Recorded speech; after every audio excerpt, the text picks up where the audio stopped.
नमस्कार छात्रों, बीए द्वितीय सेमेस्टर की इस कक्षा में आप सभी का स्वागत है। छात्रों, आज की कक्षा में हमारा प्रकरण है परिपत्र की विशेषताएं। परिपत्र यानी कि सर्कुलर।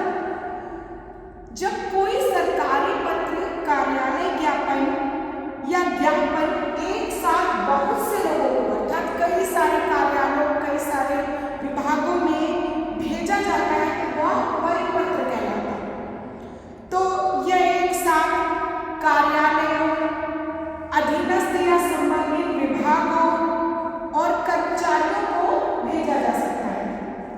तो परिपत्र की विशेषताएं यदि देखें तो सबसे पहली और प्रमुख विशेषता है कि परिपत्र सदैव उच्च कार्यालय द्वारा अधीनस्थ कार्यालयों को भेजा जाता है।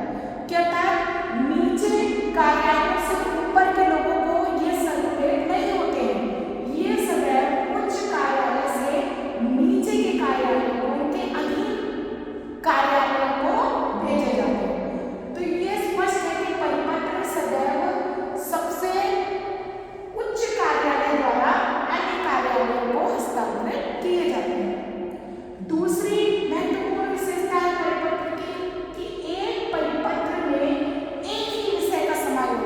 हो सकता है कि एक परिपत्र में एक साथ एकाधिक विषयों का समायोजन नहीं होता है। जो एक प्रकरण है, जो एक संबंधित सूचना है, वही हस्तांतरित होती है। तीसरी विशेषता परिपत्र की यह है कि इसमें संबोधन नहीं दिया जाता।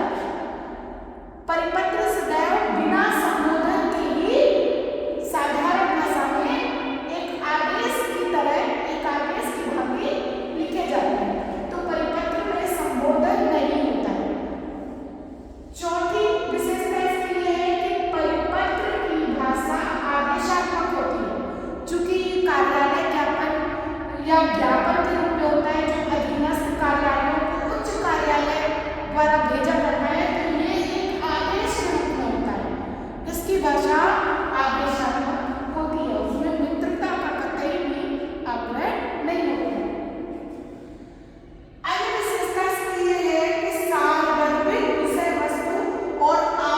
औपचारिक शैली इसके लिए अत्यंत महत्वपूर्ण है कि जो भी विषय है, जो भी प्रकरण है, वो अत्यंत संक्षेप के साथ स्पष्ट हो।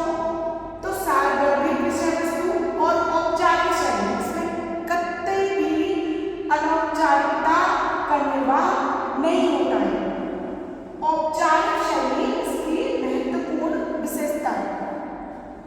अब अन्य विशेषता यदि इसकी देखें तो उच्च कार्यालय द्वारा लिए गए विशेष निर्णय, प्रस्ताव, संबद्ध सूचनाओं जो कि एक कार्यालय या कई अधीनस्थ कार्यालयों, विभागों और कर्मचारियों को देनी हो, तो उनका विवरण परिपत्र के अंतर्गत दिया जाता है। तो परिपत्र में यदि देखें तो कार्यालय द्वारा लिए गए विशेष निर्णय कि उनको अपने निर्णय से अधीनस्थ कार्यालयों को सूचित कराना है, या कोई विशेष प्रस्ताव गठित किया गया हो उसकी सूचना देनी है, या जो भी संबद्ध सूचनाएं हैं जो उनको हस्तांतरित करनी है, उनसे संबंधित अधीनस्थ कार्यालयों में, विभागों में या अन्य कर्मचारियों के मध्य, तो उसके लिए हम परिपत्र का प्रयोग करते हैं। अब परिपत्र को यदि देखें तो इसका रूप ज्ञापन के रूप में होता है। परिपत्र सदैव एक ज्ञापन के रूप में सामने आता है। तो परिपत्र जो कि विशेषकर सरकारी